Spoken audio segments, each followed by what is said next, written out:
Sostengo este reloj de plata, este objeto maldito que se detuvo hace 30 años a las 4:12 de la madrugada, y de repente, la lógica que he usado como escudo se siente como papel mojado. He pasado décadas diciendo que Dios es un invento para los desesperados, burlándome de cada persona que doblaba sus rodillas, convencida de que mi intelecto era mi único Dios. Pero esta noche, el silencio de esta habitación es tan pesado que me está asfixiando. Ustedes probablemente creen que la fe es algo que les pasa a los que no tienen nada más. Yo creía lo mismo. Creía que era una mujer fuerte porque no necesitaba milagros.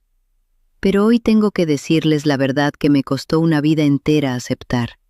Mi ateísmo no era una convicción, era una celda de aislamiento. Me escondí detrás de la ciencia para no tener que mirar a los ojos al dolor que me estaba matando. Si te has sentido vacío teniendo el éxito en tus manos, si sientes que tu orgullo es lo único que te mantiene en pie, pero ya no tienes fuerzas para sostenerlo, quédate conmigo. Necesitas saber qué pasó cuando solté este reloj y dejé que el dueño del tiempo entrara en mi oficina. Me llamo Elena Valdés. Tengo 52 años, y lo que voy a contarles hoy no lo he contado así antes, con esta crudeza, porque durante décadas mi mayor orgullo fue, precisamente, no tener nada que contar sobre Dios. Para mí, la fe era una especie de virus que atacaba a las mentes débiles, a los que no tenían la fuerza suficiente para mirar al vacío sin parpadear. Me pasé la vida construyendo una fortaleza de cristal hecha de títulos académicos, libros de filosofía y una lógica fría que, según yo, explicaba cada rincón de la existencia humana.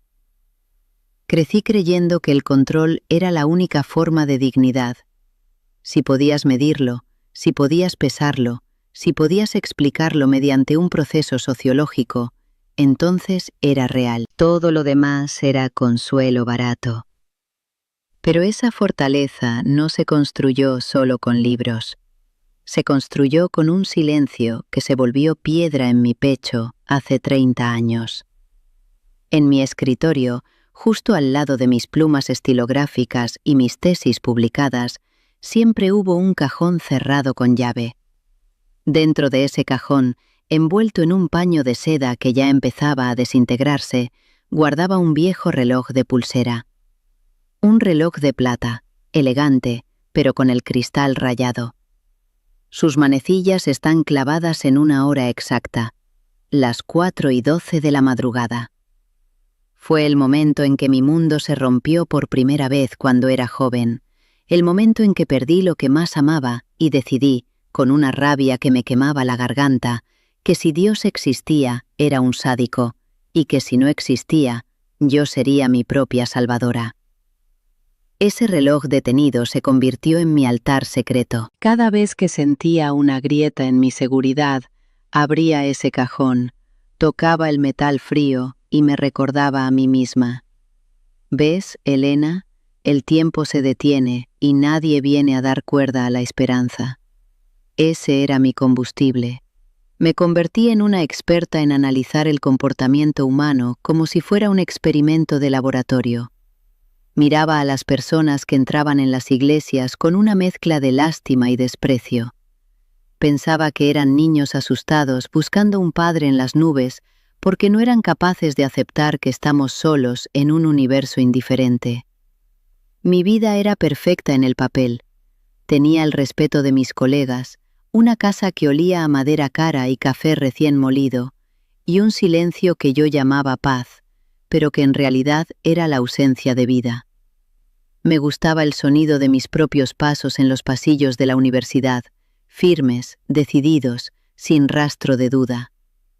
Me convencí de que la libertad era eso, no deberle nada a nadie, ni siquiera a un creador. Pero el problema de construir una vida sobre la negación es que necesitas una cantidad infinita de energía para mantener la mentira.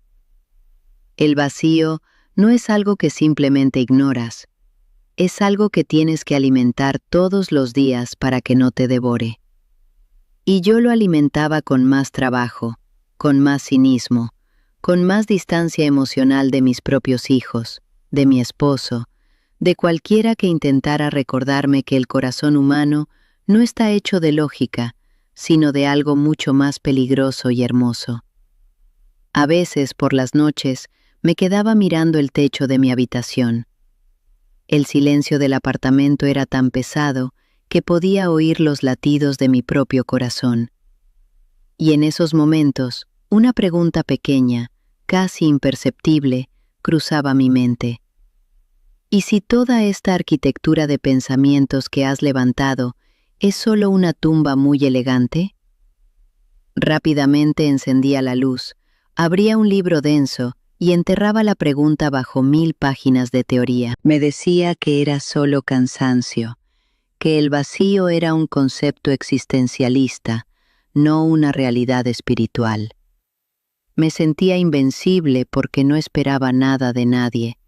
Mi ateísmo era mi armadura, era mi forma de decirles a todos, y especialmente a ese Dios en el que juraba no creer, que yo no necesitaba sus milagros porque yo era la dueña de mi propio destino. No sabía que estaba caminando sobre un puente de cristal que ya había empezado a astillarse, y que la caída no iba a ser un proceso lento, sino un colapso absoluto bajo el peso de mi propia soberbia. Aquella noche que no puedo olvidar estaba más cerca de lo que mi intelecto podía prever.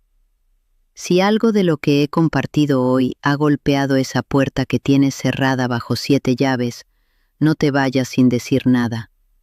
Suscríbete para que no perdamos el contacto, porque hay muchas más historias de verdad que necesitan ser contadas. Y por favor, escríbeme aquí abajo si esto te llegó, si reconociste algo de tu propia vida en mi historia. Quiero saber que no estoy hablando sola en esta oficina. Quiero saber que tú también estás ahí. Antes de cerrar, quiero orar contigo. Si puedes, pon tu mano en tu corazón.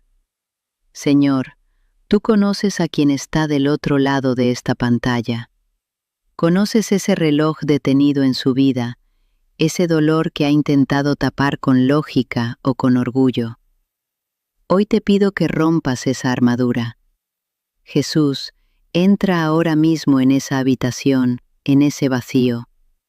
Te entregamos el control, te pedimos perdón por haber intentado ser nuestros propios dioses. Danos tu paz, la que no viene de los libros, sino de tu presencia. Gracias por no rendirte conmigo ni con ellos. Amén.